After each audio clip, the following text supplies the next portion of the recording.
which is a shame. I think that's a bit of a waste on world building. Perhaps if they were written better, then they wouldn't have been slaughtered as much.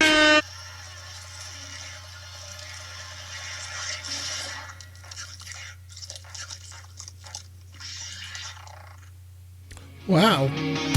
I'm on a journey to create the greatest movie experience in the world. While I'm carving out my filmmaking entrepreneurial path, I want to help you create yours. Let's make some movies. What is up, everyone? It's James Martin. Welcome back to another Filmmaker React video. I'm here to help you filmmakers to not only succeed with your movies, but also to help you succeed in your career. So thanks so much to everyone for the support on the previous Filmmaker React videos. We're back, and this time I'm watching two sort of new-ish shows. They've been on Netflix for like the last few months. One of them is called The Witcher, and the next one is called Dark Crystals. Now, I have seen the first episode of The Witcher, and I have to admit I wasn't exactly thrilled with it, but we're going to give it another shot. I'm going to check out the second episode, and we're going to check out Dark Crystals, which is a show I've been meaning to watch for a very long time. And by the way, the reason I'm checking these two out is because they're also fantasy TV shows. Fantasy is one of my favorite genres of all time. So listen, if there's something you want me to check out and give you my very honest opinion about, please let me know down in the comments. Right now, let's hop straight into The Witcher. Going for that sort of realistic medieval sort of vibe. You know, I'm pretty sure they're trying to, do something that was based off, well, I'm pretty sure they're trying to do the same tone and same theme as what we saw in Game of Thrones. Game of Thrones became wildly successful, so it's like, let's try and bang out more of those. Some realistic medieval type TV shows based, that's also 18A rated, so we can throw in some of the swearing, gore, and nudity in there. Episode 1 had plenty of it, nowhere near as obnoxious as Game of Thrones. Now, I haven't played any of the Witcher games. I heard that they're extremely successful. I once tried to watch a gameplay of someone go through the Witcher series. To be honest, the Witcher games weren't exactly that thrilling to me. It was kind of a bit of a boring video game. But I mean, if you're a fan of The Witcher, let me know down in the comments. So we have some more vague magical words, magical mumbo jumbo and stuff happening. I mean, I'm also a fan of soft magic, but I think there's always a way where you can introduce it that's a little more understandable and more grounded. I'm not a big fan when people just wave their wand, say whatever magical mumbo jumbo, and just stuff happens when we're supposed to be feels like an odd place to put an intro. Maybe they should have put the intro in after she got sent from the skeleton place back into the pig farm. Interesting design. They have a building on top of it, a small island, and a bridge, and then a really big building. I'm just pointing that out because in medieval wartime, that would be an excellent strategy of a really, really safe keep, because if the main building is overrun or destroyed, then all you have to do is cut the bridge and you're safe, and then all you have to do is take a boat out of there. By the way, I watched a video, again, because I'm not familiar with The Witcher. There was a video that was showing the difference between The Witcher show and the games and then the book. They took a lot of liberty with the TV show. Apparently there were some major differences with Yennefer. Do you actually have what it takes? I wish we found that out in the first place. What these people do, what's the mission, why are they doing what they're doing. That would have been kind of nice. You want to die right now? As opposed to later. No, please, not the... Want to die now as opposed to later? The thing is, if you want to have elves, that's fine. I would love to have seen a very unique depiction of that race.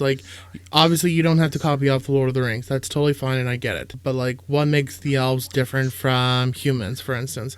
All it is just, human-like people with pointy ears. That's it. So these elves, I don't really see a difference between them and humans. They're arrogant, they're high and mighty, they get emotional and that stuff, so it's nothing special, which is a shame. I think that's a bit of a waste on world building. Even this other thing, Minotaur person, whatever, with horns, just a scared man person with horns. That's it. So like it's a bit of a shame when it comes to the world building. I would have loved to have seen a different depiction. And that's another one of my big problems with a lot of these movies, especially in fantasy and sci-fi, is, you know, they try and freak out and where it's like, oh, this is so bad, like, you know, or I can't tell you this information because it just gets really bad. And it's like, okay, can you give me a little more context, please? Like, I'm not exactly grasping on when you just say, you know, I can't tell you this because the situation will get bad. Okay, well, how will it get bad? Is there another way we could have avoided this? These people seem to have a real thing against elves. Perhaps if they were written better, then they wouldn't have been slaughtered as much. Touch the skull of an elf. Totally sanitary. It's a little rush, but okay. And this is the song that everyone's raving about. What did I think of that? I didn't really find it that exciting. I mean, I wish they did the world building a lot better. I wish they did the execution of their soft magic a lot better. I wish they did their storylines a lot better. I liked a lot of the ways that it was shot, and they definitely took advantage of the areas that they were shooting. The Dark Crystal, Age of Resistance. Rated PG, fear, gore, and smoking. I remember watching the first movie, which was, I don't know when it was released, and it was okay. I liked it. Didn't really stand out to me as anything particularly interesting. It had really cool world building in it. Really excellent puppetry. And I mean, Jim Henson has, his work had some of the best puppetry ever because he worked on The Muppets, he worked on Dark Crystal. But man, I haven't seen Dark Crystal in a while. It's been a few years. So I'm coming to this story fresh. I have no idea what the story's about, so we'll see how this goes.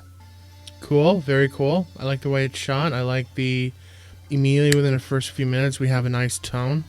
When I talk about the tone of a story, I'm talking about, you know, within the first few minutes, is this going to be a happy movie, a dark movie? Is it going to be mysterious? Is it going to be action-oriented, gory, whichever? Already there's a lot of magic, a lot of there's just a unique tone overall. It makes me just interested to get to know more about it. I mean, we're in the first few minutes, so there's a lot yet to be shown. That's nice. Oh, that's beautiful. What I think is one of the most impressive things to notice about puppetry is their camera angles, because if you notice that, you know, a majority of the time it's very close up, so that you don't show like the puppetry work from underneath or like the rods or whatever. During the wide shots, there's always, you know, if this is your character and then you have the background, there's always going to be something in the foreground covering up the legs. So we already see that. Like right now, there's some grass in the front, but it's also slightly, you know, a medium wide shot sort of thing. That way you don't see the puppetry work underneath. We're only 5 minutes into the story and our main character is already taking a nap. I'm wondering if the way they accomplish those shots is they probably have a real person inside a huge costume and then some sort of robot animatronic sort of running the head on top. Now, see, that's a much better execution of the magic system. See, beforehand, it was like just say some words or stare at something and then somehow magic's supposed to happen. Well, when you're staring at something, what are you supposed to do? It's hard for us to figure out what it is that you're actually meant to do. As opposed to this, it's very simple. It's just like you touch hands and then they immediately gain access. And by the way, I'm loving the set design. Amazing artwork. And that's one of the reasons why I love fantasy so much, is because it's very aesthetically pleasing. You know, lots of vibrant colors and very interesting, you know, designs. It really just captures you and tells you a lot of information. And then we have a CGI spider. By the way, I was just looking at the cast list, and holy cow, this entire roster is filled with A-list actors. Natalie Emmanuel, Mark Hamill, Anya Taylor-Joy, Helena Bonham Carter, Simon Pegg, Natalie Dormer, Alicia Vikander, Jason Isaac. That's Natalie Dormer. But I see the chance for a new beginning. I love how they're doing a cross between CGI and puppets. It's a really good mix. The performances from these puppets is just amazing. Very impressive.